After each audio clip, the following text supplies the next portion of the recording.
नमस्कार, जय हिंद साथियों। स्वागत है आप सभी का आपके अपने YouTube चैनल अमन स्टडी पॉइंट में। तो साथियों, हाजिर हैं एक और वीडियो के साथ।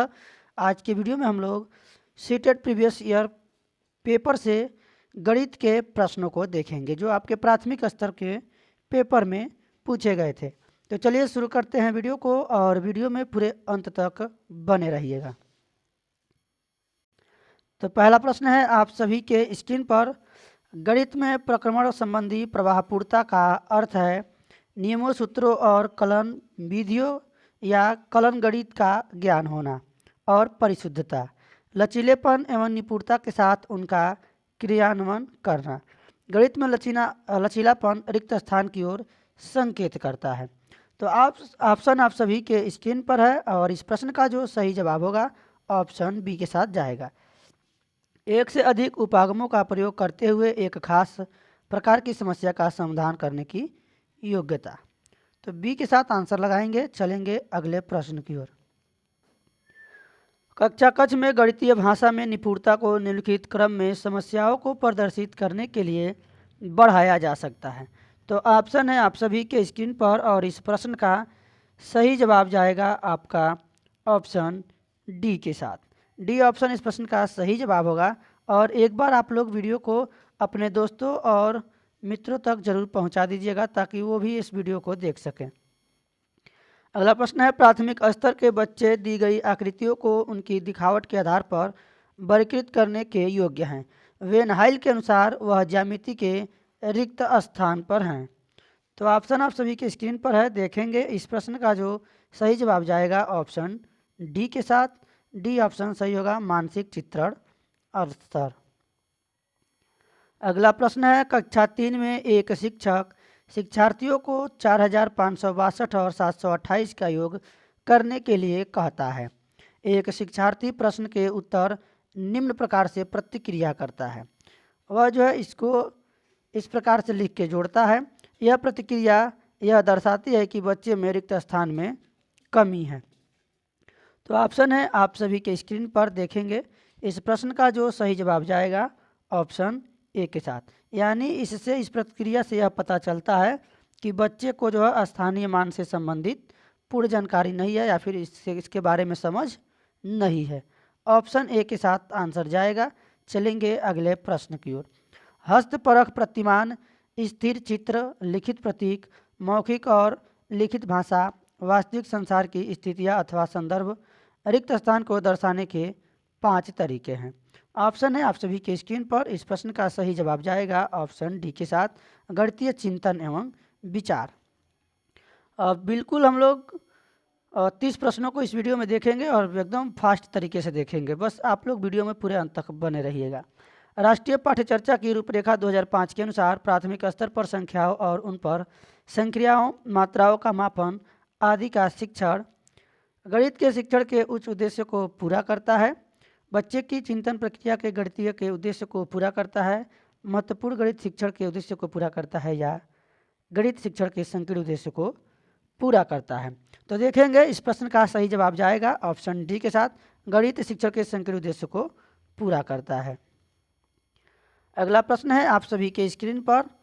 सीटेट की तैयारी करने से पहले आप लोग एक बार जितने भी सीटेट के प्रीवियस ईयर के क्वेश्चन पेपर है, चाहे तो आप डायरेक्ट पेपर उठा के देखिए या फिर वीडियो के माध्यम से देखिए, कहीं ना कहीं से देखिए। देखना ज़रूरी है क्योंकि यहाँ से आपके अधिक प्रश्न इसी प्रकार से पूछे जाते हैं। कुछ प्रश्न रिपीट भी होते हैं। तो वीडियो देखने से या फिर प्रीवियस ईयर क्वेश्चन पेपर देखने से आपका जो टॉपिक है वह क्लियर हो जाएगा। चलते हैं अगले प्रश्न की ओर। कक्षा 4 की पाठ्यपुस्तक में दी गई निम्नलिखित समस्याओं में से कौन सी बहु अनुशासनात्मक समस्या की ओर संकेत करती है। तो इस प्रश्न का सही जवाब जाएगा आपका ऑप्शन डी के साथ। डी के साथ आंसर लगाएंगे और चलेंगे अगले प्रश्न की ओर। अगला प्रश्न है निम्न ग्रिड वर्गाकार कागज पर खींचा गया है। दिया गया है कि यह निरूपण किसकी ओर संकेत करता है। ऑप्शन है आप सभी की स्क्रीन पर, देखेंगे। तो यह जो निरूपण है यह स्थानीय मान की अवधारणा को निरूपित करता है। इसमें देखेंगे दिया गया है 3 इकाई। ये इकाई है, दहाई है, सैकड़ा है और ये हजार है। तो इस प्रकार से ये होता है, यहाँ पे देखेंगे जो 3 है, ये एक जो 3 है इकाई को दर्शा रहा है और दूसरा जो 3 है यह दहाई स्थान को दर्शा रहा है। तो ए ऑप्शन यहाँ पर सही होगा। चलेंगे अगले प्रश्न की ओर। मानसिक गणित संबंधी गतिविधियाँ महत्वपूर्ण हैं क्योंकि वह निम्नलिखित में से किसी एक के लिए अवसर उपलब्ध कराती हैं। पेपर पेंसिल का उपयोग करते हुए कक्षा में प्रतिक्रियाओं को सीखने में निपुणता प्राप्त करना, कलन विधि को सीखने में निपुणता प्राप्त करना और कम समय में अधिक संख्या में समस्याओं का अभ्यास करना, परिकलन में परिशुद्धता के साथ उनकी गति को बढ़ाने और परीक्षाओं में उनके निष्पादन में सुधार करने में मदद करना, या फिर मानसिक संगणना संबंधी प्रक्रिया का विकास क्योंकि शिक्षार्थी तेज गति से संख्याओं के परिकलन के बीच संबंधों की पहचान करने की कोशिश करते हैं। इस प्रश्न का सही जवाब हमारा ऑप्शन डी होगा, यानी डी के साथ आंसर जाएगा। चलेंगे अगले प्रश्न की ओर। एक बच्चा मानसिक रूप से 27 को 65 के रूप में परिकलित करता है। जब उसे योग करने के अपने तरीके के बारे में व्याख्या करने के लिए कहा गया तो उसने प्रतिक्रिया के रूप में कहा कि 38 40 के नज़दीक है, इसलिए 27 - 40 67 है, तो मैंने 65 को प्राप्त करने के लिए 2 घटा दिया। यह योग करने की युक्ति है। तो इस प्रश्न का जो सही जवाब जाएगा आपका ऑप्शन बी के साथ जाएगा। यह युक्ति है प्रतिकारी युक्ति। अगला प्रश्न है जियो बोर्ड किसके शिक्षण का एक प्रभावी साधन है। तो इस प्रश्न का सही जवाब जाएगा ऑप्शन ए के साथ।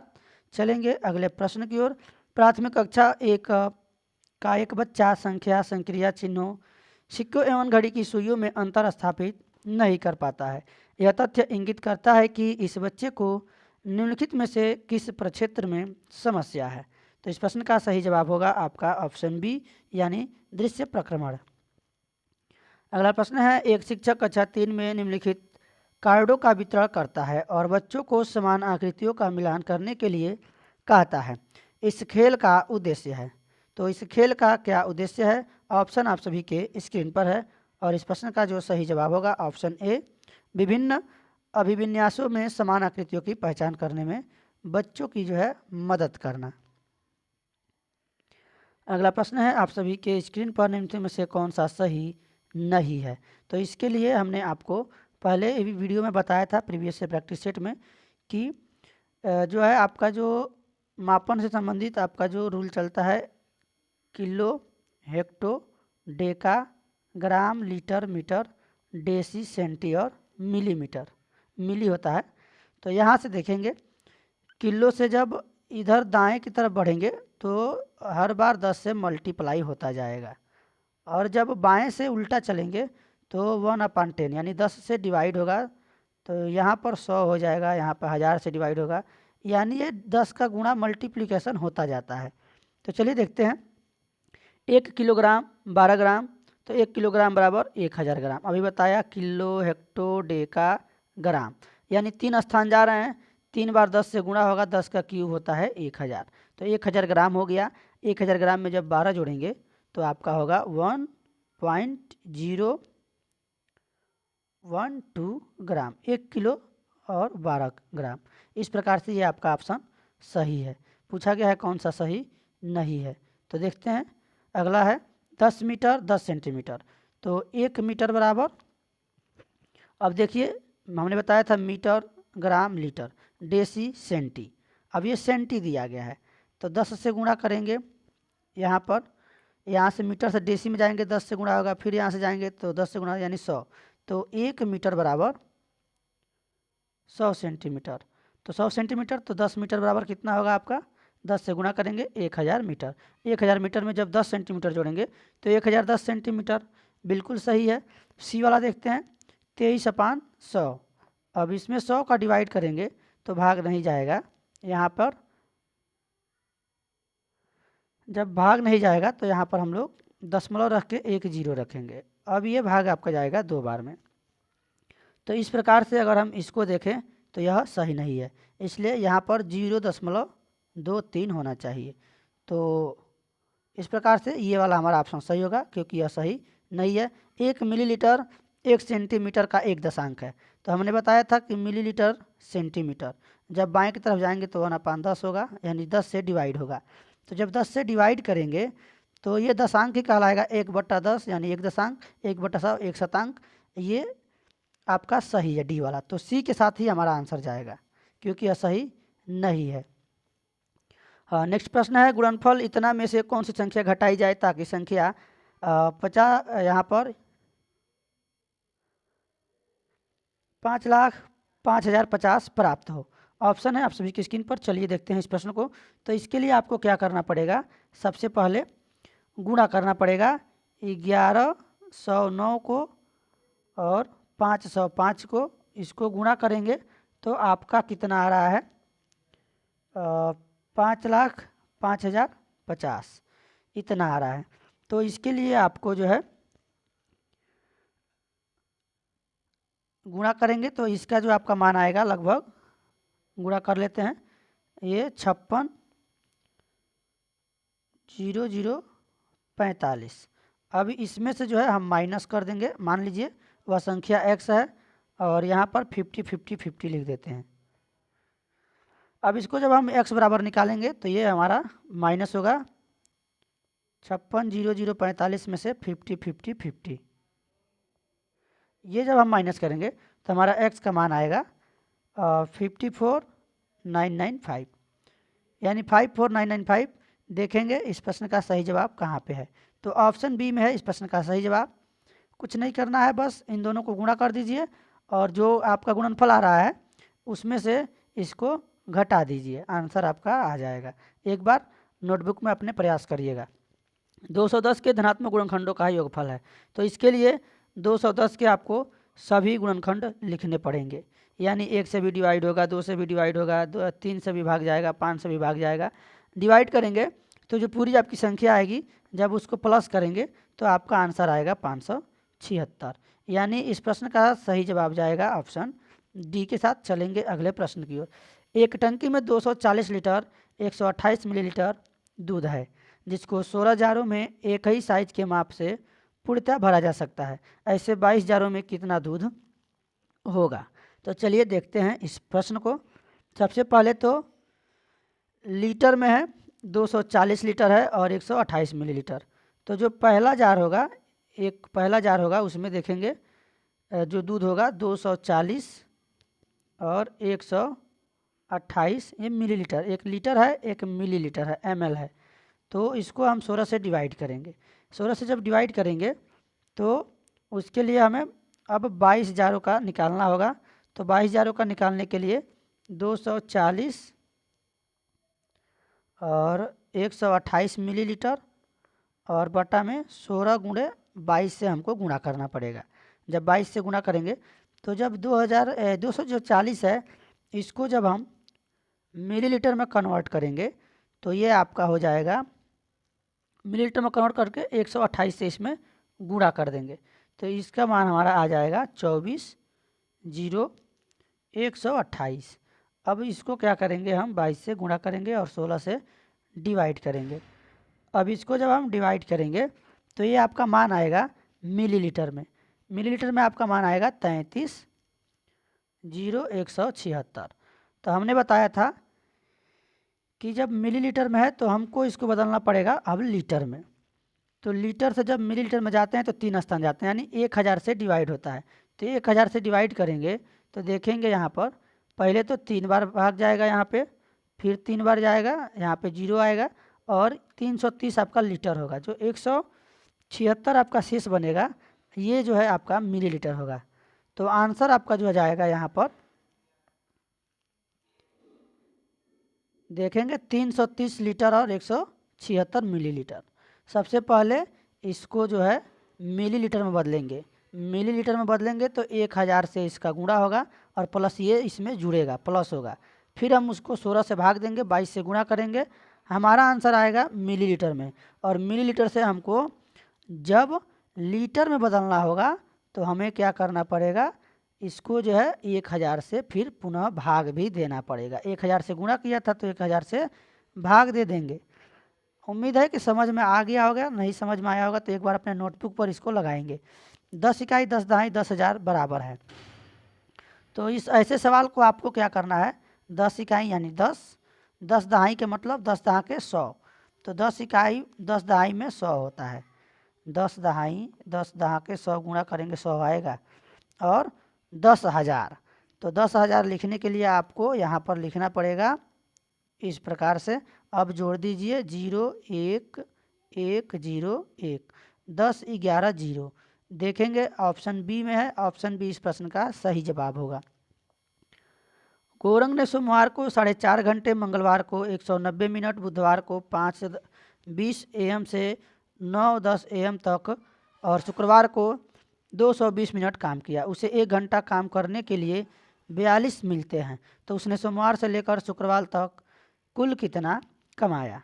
तो देखेंगे इस प्रश्न को, इसको जो है लगाने के लिए सबसे पहले जो है जो गौरंग है उसने सोमवार को 4.5 घंटे काम किया है, तो 4 घंटे को हम लोग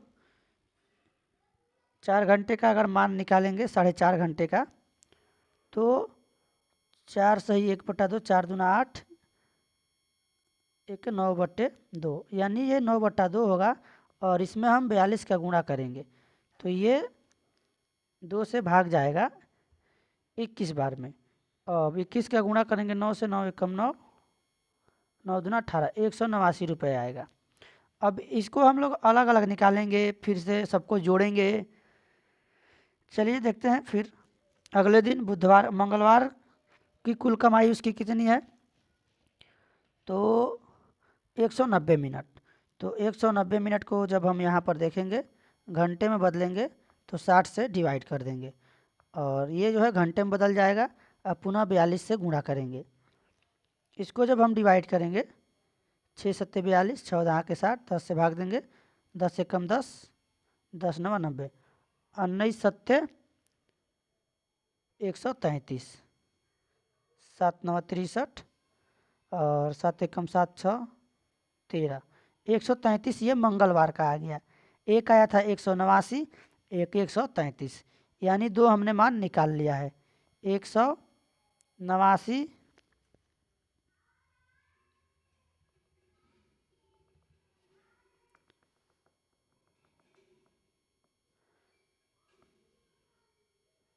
189 और 133। अब देखते हैं अगला जो बुधवार को गौरंग की कुल कमाई 9:10 से लेकर 5 AM तक, यानी 3.5 घंटे।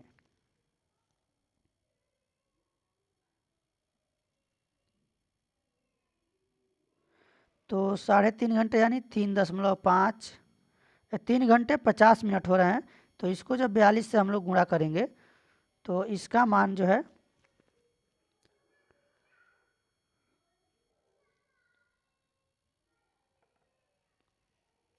तो यहाँ पर इसको हमको जो है 6 3 18, 18 5 23, 23/6।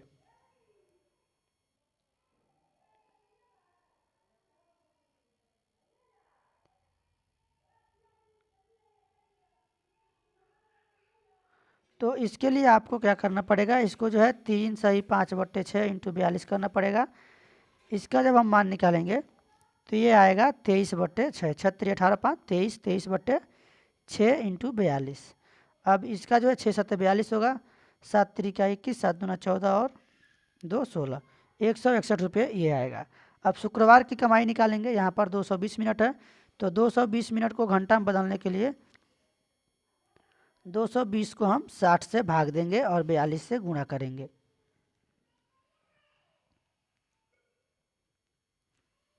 तो 42 से गुणा करेंगे, यहाँ पर देखेंगे और यहाँ पे भाग जाएगा 6 7 42, 6 दहा के 60, 10 दूना 20, 10 दूना 20, 22। तो 22 से 7 आपका आ जाएगा 154, 7 दूना 14, 7 दूना 14 1 15। अब हम इन सबको ऐड करेंगे, 154 को, 189 को, 133 को, 161 को। ये हमारे मान आए हैं। यहाँ पर 189, 133 जिस प्रकार हमने बताया है आप लोग उसी प्रकार लगाएंगे, या फिर एक बार जो कुल काम है घंटे में निकाल लीजिएगा कितने घंटे काम करता है, और फिर जो है उसका एक ही बार 42 से मल्टीप्लिकेशन यानी गुणा कर दीजिएगा। उसके बाद वह जो है 161 घंटे काम करता है और 154 घंटे। सबको जोड़ेंगे यहाँ पर, 9 3 12, 12 5 17 के साथ, और 8 3 11 6, 17 5 22 1 23, और 4 1 और 4 2 6, यानी 637 कमाया है उसने, जो पैसा कमाया है। तो 637 ऑप्शन सी में है। अगर इस तरीके से आप लोग नहीं लगाना चाहते हैं तो एक और तरीका है, जो टोटल काम है सबको ऐड कर लीजिए। 4.5 घंटे, यहाँ पे 4 घंटे 50 मिनट, यानी 4.5 घंटे 4 घंटे 50 मिनट, नहीं 3 घंटे 50 मिनट है यहाँ पे, 3 घंटे 50 मिनट। उसके बाद से जो है मंगलवार के बाद फिर बुधवार को काम करता है। 190 मिनट का कितना होगा, 60 60 180, 2 घंटे 10 मिनट, 60 तिया 180, यानी 3 घंटे 10 मिनट। और उसके बाद से जो है शुक्रवार को 220 मिनट काम करता है। तो 220 को जो है आप 60 से डिवाइड करेंगे। चलिए अब देख लेते हैं कितना घंटा होता है, इसको पहले जोड़ लेते हैं।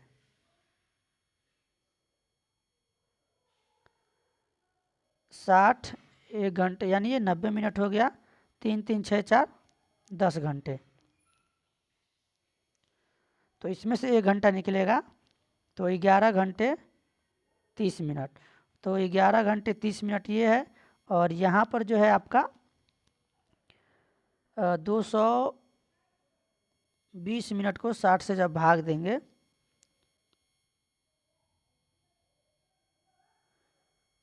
4 25 20, 4 25 20 55, और 15 चौके 60, 5 से 3 बार में जाएगा, 11 बार में जाएगा, 11/3।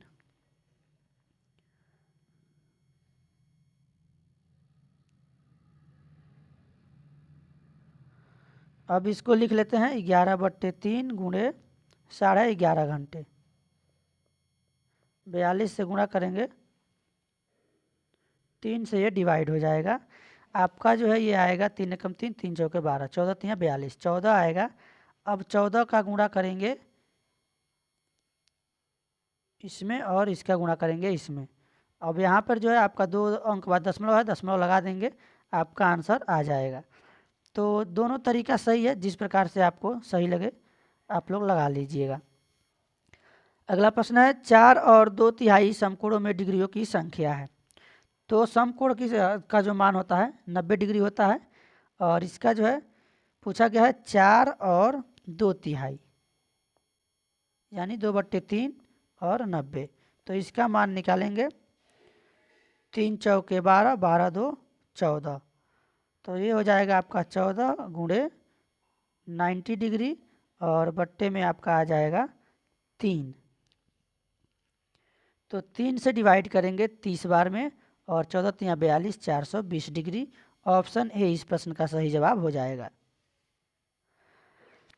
35,362 में 5 के स्थानीय मान तथा इसके अंकित मान में अंतर है। तो स्थानीय मान निकाल लेंगे 5 का, तो 5000 आएगा, और पूछा गया है इसके अंकित मान, तो अंकित मान इसका 5 ही होगा। वास्तविक मान, जातीय मान, रियल वैल्यू पूछा जाए तो उसका वही मान होता है। 5 आएगा, 9 आएगा, 9 आएगा, 4 आएगा, यानी 4995। ऑप्शन बी इस प्रश्न का जो है सही जवाब होगा। अगला प्रश्न है, 26 और 26 शतांक को लिखा जाता है। तो हमने अभी आपको बताया था शतांक का मतलब होता है 1/100। तो यहाँ पर बोला गया है 26 और प्लस 26 शतांक 26/100। तो ये 26 प्लस 0.26 आएगा, तो ये आपका आएगा 26.26। तो आंसर यहाँ पर इस प्रश्न का ऑप्शन ए सही होगा। चलेंगे अगले प्रश्न की ओर। 4 5 और 6 का सबसे छोटा सर्वगुणज और 5 6 9 का सबसे छोटा सर्वगुणज का अंतर बताना है। तो सबसे छोटा पूछा गया है, तो इसका निकालेंगे एलसीएम। एलसीएम जब निकालेंगे 4 5 6 का, तो 6 चौको 24, 6 5 30, 4 7 28 नहीं कटेगा, 30 दूना 60, यानी एक का आपका जो आएगा 60 आएगा, पहले वाले का 60 आएगा, और दूसरे का 5 6 9, 9 दूना 18, 30 27, 9 चौको 36। तो 36 से जो है 5 नहीं कटेगा, देखते हैं 18 9 5 45, यानी कि यहाँ पर 6 से फिर 45 नहीं कटेगा, तो इसका जो हमारा एलसीएम आएगा 18।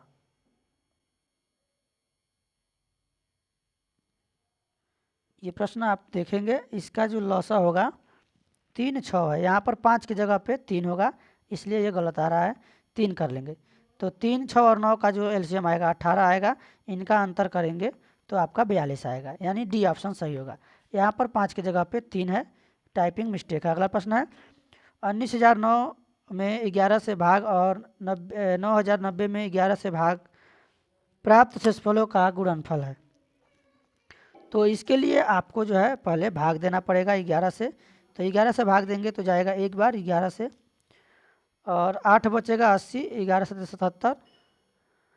यहाँ पर जब आप भाग देंगे तो इसमें आपका शेष बच जाएगा 1 और दूसरे में शेष बचेगा आपका 5। अब दोनों का गुणा करेंगे तो आपका गुणनफल आएगा 5। ए आंसर इस प्रश्न से जो सही हो जाएगा। अगला प्रश्न है 4 अंकों वाली बड़ी संख्या और 3 अंकों वाली सबसे छोटी संख्या का योगफल बताना है। तो 4 अंकों की सबसे बड़ी संख्या लिख लेंगे और 3 अंकों वाली सबसे छोटी संख्या, इसका योग ज्ञात करेंगे तो आपका आ जाएगा इतना आंसर। तो इसका जो सही जवाब होगा ऑप्शन बी हो जाएगा। चलेंगे अगले प्रश्न की ओर। पानी की एक टंकी 11 मीटर लंबी, 10 मीटर चौड़ी और 9 मीटर ऊंची है। इसमें 6 मीटर की ऊंचाई तक पानी भरा गया है। तो यहाँ पर टंकी की कितना भाग जो है खाली है बताना है। तो टंकी का खाली जो कुल इसका आयतन निकालेंगे पहले, तो आयतन इसका हो जाएगा 11 × 10 × 9। इसके बाद खाली टंकी की ऊंचाई निकालने के लिए हमको जो है इसमें से 9 में से 6 को माइनस करना पड़ेगा, यानी जो है 6 मीटर ऊंचाई तक पानी भरा, यानी 3 मीटर यह क्या है खाली है, इस प्रकार आपको मालूम है। तो ये हो जाएगा 3 मीटर। अब चलेंगे आगे की ओर देखेंगे। अब खाली टंकी का आयतन निकालेंगे तो 11 × 10 × 3, यानी इसका जो ऊंचाई है खाली है 3। 11 दहा के 110। अब यहाँ पर आप सीधा क्या करिए डिवाइड कर दीजिए इसको 11 × 10 × 9। अब इसको डिवाइड करेंगे 3 से, 3 त्रिका 9, 10 से 10, 10 से 10, यानी 1/3 जो है आपका आंसर आएगा। अब 1/3 टंकी क्या है खाली है। आंसर यहाँ पर ऑप्शन ए सही होगा। अगले प्रश्न को देखेंगे। 3 सही 1/3 में कितने 1/6। तो 3 सही 1 सही 3 को सॉल्व करेंगे, 3 त्रिका 9 1, 10/3 और बट्टा में 1/6 कितने हैं, तो ये ऊपर जाएगा 10 छक्के 60 और बट्टे 3, 20 तियाँ 60, ये आपका आंसर आएगा 20। तो 20 यानी ऑप्शन सी इस प्रश्न का सही जवाब होगा। अगला प्रश्न है एक आयत और एक वर्ग के परिमाप बराबर हैं। वर्ग का परिमाप 96 सेंटीमीटर है और आयत की चौड़ाई वर्ग की भुजा से 4 सेंटीमीटर कम है, तब आयत का क्षेत्रफल सेंटीमीटर का दुगुना, क्षेत्रफल का दुगुना किसके बराबर है। तो चलिए देखते हैं इस प्रश्न को। एक आयत का वर्ग एक वर्ग के परिमाप के बराबर है, दोनों का परिमाप बराबर है। वर्ग का परिमाप 96 सेंटीमीटर है। तो चलिए एक वर्ग हम ले लेते हैं और चित्र के माध्यम से ही हम प्रश्न को सॉल्व करते हैं। तो ये मान लीजिए आपका वर्ग है, कह रहा है कि आपका जो वर्ग है 96 सेंटीमीटर है, तो वर्ग का क्षेत्रफल होता है, वर्ग का परिमाप होता है 4 × भुजा, 4 × भुजा, यानी कि 96 लाने के लिए हमको एक भुजा का मान ज्ञात करना होगा। वर्ग का परिमाप 96 है, तो यहाँ पर 96 का हम 4 से डिवाइड करते हैं। 96 को अगर 4 से डिवाइड करेंगे तो 4 दूना 8 और यहाँ पर 4 चौके 16, 24 आपका इसका एक भुजा का माप आएगा। एक भुजा का माप आपका आ जाएगा 24। मान लीजिए जब ये भी 24 है, ये भी 24 है, ये भी 24 है, क्योंकि वर्ग की चारों भुजाएं बराबर होती हैं, तो 24 चौके 96, एक भुजा का मान आ गया। ऐसे आप 96 रख के 4 से डिवाइड करेंगे तो आपका 24 ही आएगा। अब यहाँ पे कहा जा रहा है कि दोनों का परिमाप बराबर है, तो चलिए एक आयत भी ले लेते हैं। 24 हमने मान निकाला है। जब परिमाप बराबर है तो और आयत की चौड़ाई वर्ग की भुजा से 4 सेंटीमीटर कम है, तो आयत की जो चौड़ाई है जब उसका जो जो आयत की चौड़ाई है वर्ग की भुजा से 4 सेंटीमीटर कम है, यानी 24 है तो 4 कम होगा तो ये 20 होगा चौड़ाई। तो 20 कितने हो रहे हैं 40। और परिमाप इसका 96 है, परिमाप का आयत का भी परिमाप 96 है। तो जब ये 40 हो गए तो 96 बनाने के लिए हमको 56 चाहिए, यानी 28 अगर हम कर दें दोनों तरफ तो 56 हो जाएगा, क्योंकि आयत के आमने सामने की भुजा बराबर होती है। और नहीं ऐसे समझ में आपको आ रहा है तो आप आयत के परिमाप का सूत्र रख लीजिए, 2 गुणे लंबाई प्लस चौड़ाई बराबर 96 रख लीजिए। अब यहाँ पर जब इसको आप इसका सॉल्यूशन लगाएंगे तो लंबाई का मान नहीं दिया गया है, 2 से इसको काट दीजिए, ये 45 आएगा। और यहाँ पर लंबाई है, चौड़ाई दिया गया है 20, यल है, यल का मान निकालेंगे तो यहाँ पर आपका 20 दूना 40।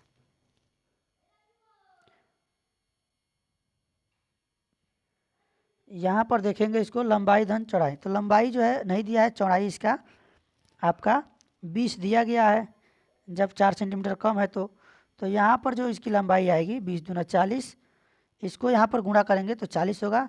और 96 में से जब 40 को घटाएंगे तो हमारा आएगा 56, और 2 से भाग दे देंगे, यहाँ पर 2 से डिवाइड कर देंगे तो 8 आ जाएगा, यानी 28 दूना 56, 28 आ जाएगा। इस प्रकार से आप सूत्र रख के भी लगा सकते हैं, तो सूत्र रखने की ज़रूरत भी नहीं है। यहाँ पर जब हमने लंबाई 20 निकाल ही लिया है इसका, तो 20 20 40 96 लाने के लिए 28 28 रख लेंगे। अब ये आ गया। अब आयत का क्षेत्रफल का दुगुना पूछा गया है, आयत का क्षेत्रफल का दुगुना करेंगे, 2 गुणे लंबाई गुणे चौड़ाई। तो एक लंबाई आया है 28, एक आया है 20। अब इसका दुगुना निकालने के लिए इसका जब हम गुणा करेंगे तो यहाँ पर देखेंगे 28 दूना 56, 560, और 2 से जब इसका मल्टीप्लाई होगा तो 2 छक्के 12, यहाँ पर 0 आएगा, 2 पच्चे 10, 1 11, 1120 ये आ रहा है 1120, जो कि आपका ऑप्शन सी में है। सी के साथ आंसर चला जाएगा। अगला प्रश्न है, शिक्षार्थी के गणितीय निष्पादन अवरोधन के साथ संबंधित चाक्षुष स्मृति अवरोध का संभावित संकेतक है। तो इस प्रश्न का सही जवाब आपका होगा ऑप्शन डी। चलेंगे अगले प्रश्न की ओर। आखिरी प्रश्न है इस वीडियो का, देखेंगे। और ये रहा आपका प्रश्न, भाषा की अवधारणा पढ़ाने के बाद एक शिक्षक कक्ष में गणितीय दीवार का निर्माण करते हैं और शिक्षार्थियों को 48 घंटे में दिए गए कॉलमों से भाग संबंधी कोई 2 तथ्य लिखने के लिए कहते हैं। तो ये गतिविधि है, गतिविधि में शिक्षक की सहायता कर सकती है। तो यहाँ पर जो गतिविधि है रिक्त स्थान में शिक्षक की किस में सहायता करेगी, तो इस प्रश्न का जो सही जवाब होगा आपका ऑप्शन बी के साथ जाएगा। प्रत्येक बच्चे को अभिव्यक्त के अवसर और एक दूसरे से सीखने के जो है अवसर मिलेंगे। तो डी के साथ आंसर लगाएंगे। आज के वीडियो में बस इतना ही, मिलेंगे एक नए वीडियो में नए टॉपिक के साथ। तब तक के लिए धन्यवाद, जय हिंद। और अभी तक आपने वीडियो को शेयर नहीं किया है तो एक बार अपने मित्रों में शेयर कर दीजिएगा।